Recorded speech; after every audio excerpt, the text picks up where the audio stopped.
मी 3 महिन्यांनी पुन्हा येईन म्हणणारे 1 महिन्याच्या आतच परतले असं म्हणत आशिष शेलार यांनी संजय राऊत यांच्यावर निशाणा साधला आणि सकाळचा भोंगा पुन्हा सुरू झाला असा टोलाही शेलारांनी लगावला।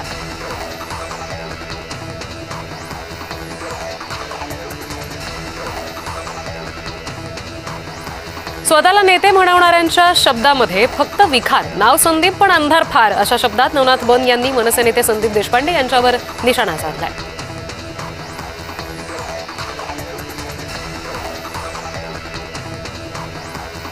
संदीप देशपांडे यांनी आशिष शेलार यांच्यावर एक्सपोस्ट करत निशाणा साधलेला आहे। स्वतःला म्हणवतो आशिष कुरेशी पण ही आहे मुंबईला लागलेली बुरशी अशी टीका देशपांडेंनी केली।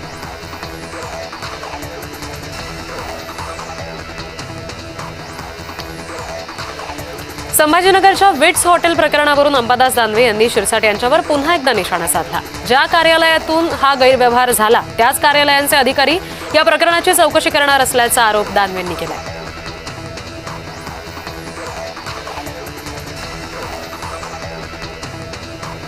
काँग्रेसचे माजी आमदार आणि सोलापूर बाजार समितीचे सभापती दिलीप माने यांनी भाजपात प्रवेश केलेला आहे। दक्षिण सोलापूरचे आमदार सुभाष देशमुख समर्थक मात्र दिलीप मानेंच्या प्रवेशामुळे नाराज आहेत।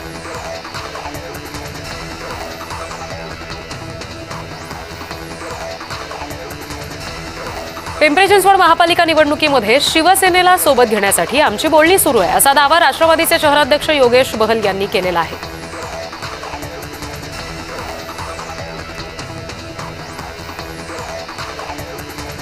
अहिल्यानगर मनपा निवडणुकीमध्ये महायुतीचा झेंडा फडकवणार असा विश्वास राष्ट्रवादीचे शहर जिल्हाध्यक्ष संपत बारसकर यांनी व्यक्त केलाय। तर राष्ट्रवादी काँग्रेस पक्षाकडून इच्छुक उमेदवारांच्या मुलाखती सुद्धा घेण्यात आल्या।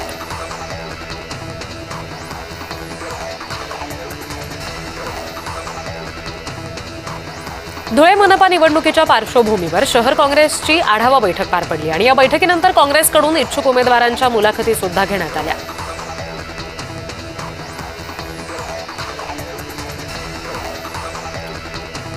सरकारशी संबंधित लोकांवर कारवाई होत नाही। सातारा ड्रग्ज प्रकरणावरून सुषमा अंधारे यांनी सरकारवर गंभीर आरोप केलेत।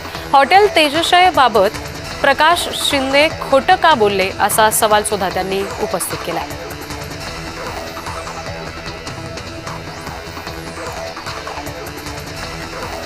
सुषमा अंधारे यांनी केलेल्या आरोपांवर मंत्री शंभूराज देसाई यांनी प्रत्युत्तर दिलेलं आहे। सनसनाटी निर्माण करण्यासाठी अंधारेंचे आरोप आहेत। ड्रग्ज प्रकरणाशी एकनाथ शिंदे यांच्या भावाचा संबंध नाही असं वक्तव्य शंभूराज देसाई यांनी केलेलं आहे।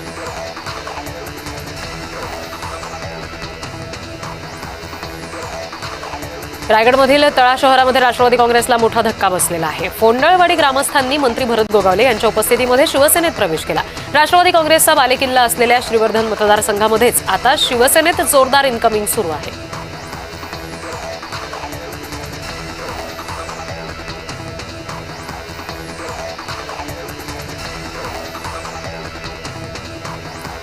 वसई विरार महापालिकेसाठी सध्या भाजपकडून जोरदार तयारी सुरू आहे। एकंदरीत आगामी स्थानिक स्वराज्य संस्थांच्या निवडणुकांच्या संदर्भानंच आता भाजप संपूर्ण राज्यभरात कामाला लागलेलं दिसतं।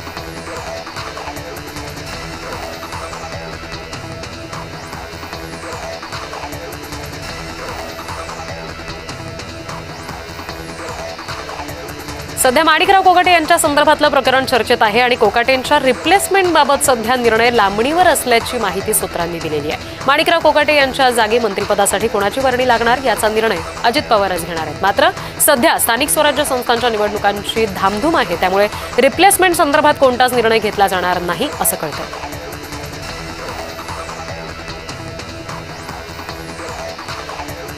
गरज संपली की लाथ, गरज असेल तेव्हा मिठी, गरजेनुसार रंग बदलणारी ही निव्वळ सत्तेची नीती अशी टीका केशव उपाध्ये यांनी ट्विट करत उद्धव ठाकरे यांच्यावर केली आहे।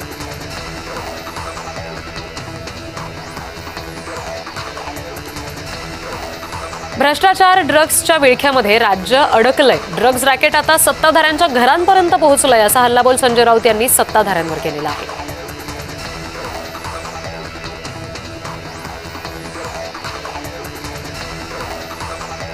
शिंदे अजित पवार यांचा पक्ष हा अमित शहांचा, शिंदेंचा पक्ष भविष्यात अस्तित्वात असणार नाही। दादांची हात मिळवणी म्हणजे भाजपला मदत, अजित पवार हे भाजपचे हस्तक असं म्हणत संजय राऊत यांनी शिंदे आणि अजित पवार यांच्यावर टीकास्त्र सोडलंय।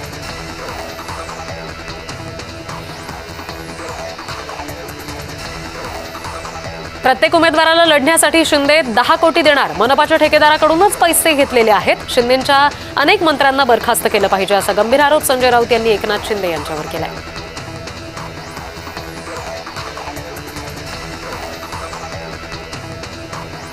कोकाटेंना वाचवण्याचा सरकारचा प्रयत्न. माणिकराव कोकाटे ही हिट विकेट. कोकाटेंनी स्वतः खड्ड्यात उडी मारली. संजय राऊत यांनी माणिकराव कोकाटे यांच्यावर हिटोलेबाजी केली.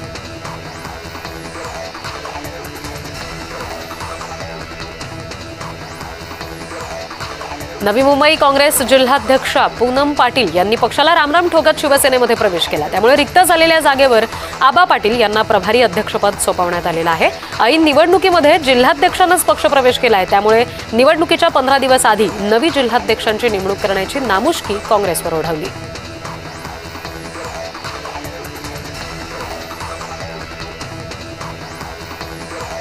प्रज्ञा सातव यांनी आमदारकीचा राजीनामा दिलाय. काँग्रेसच्या विधान परिषद आमदारकीचा राजीनामा सातव यांनी राजीनामा दिलेला आहे आणि विधान भवन सचिव जितेंद्र भोळे यांच्याकडे आपला राजीनामा त्यांनी सुपूर्द केला.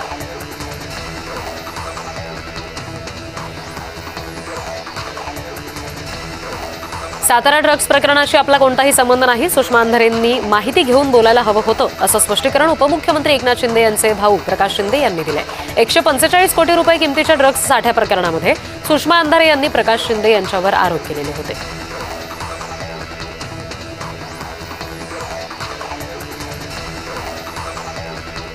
मुख्यमंत्री देवेंद्र फडणवीस आज वर्धा जिल्हा दौऱ्यावर आहेत. देवळीमध्ये नगर परिषदेच्या भाजपा उमेदवाराच्या प्रचारार्थ ते सभा घेणार आहेत. नगराध्यक्षपदाच्या उमेदवार शोभा तडस यांच्या प्रचारार्थ त्यांची सभा होणार आहे.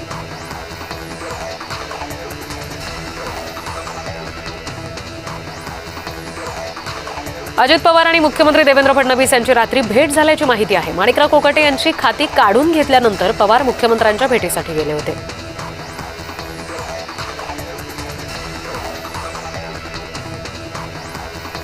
महापालिका निवडणुकांसाठी भाजपकडून मायक्रो प्लॅनिंग करण्यात येत आहे. भाजपकडून कार्यकर्त्यांसाठी 40 कलमी कार्यक्रमाची आखणी केलेली आहे आणि संघ पदाधिकाऱ्यांशी समन्वय साधून प्रचाराची रणनीती आखण्याचे निर्देश सुद्धा देण्यात आले.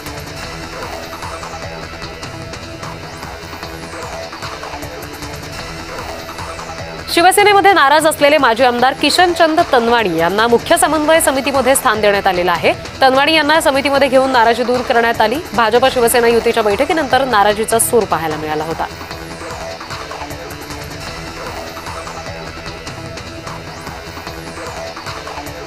एमआयएमच्या पतंग या निवडणूक चिन्हावर बंदी घालण्याची मागणी संजय शिरसाट यांनी निवडणूक आयोगाकडे केलेली आहे. मतदान 15 जानेवारीला आहे आणि 14 जानेवारीला मकर संक्रांत साजरी होते.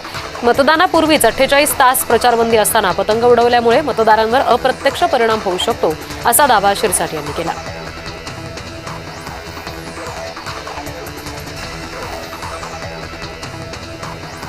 अहिल्यानगरमध्ये महानगरपालिका निवडणुकीसाठी वंचित बहुजन आघाडीनं वेगळी चूल मांडली आहे. हा निर्णय राज्यातील वरिष्ठ नेत्यांच्या मार्गदर्शनाखाली घेण्यात आल्याचं सांगितलं जात आहे.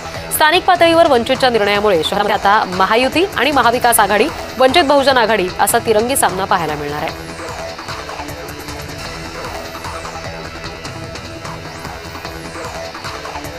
नाशिक पोलिसांना कोकाटेंच्या अटक वॉरंटची प्रत प्राप्त झालेली आहे. नाशिक पोलिसांचं एक पथक मुंबईला जाण्याची शक्यता आहे. कोकाटे मुंबई इथे लीलावती रुग्णालयामध्ये उपचार घेत आहेत.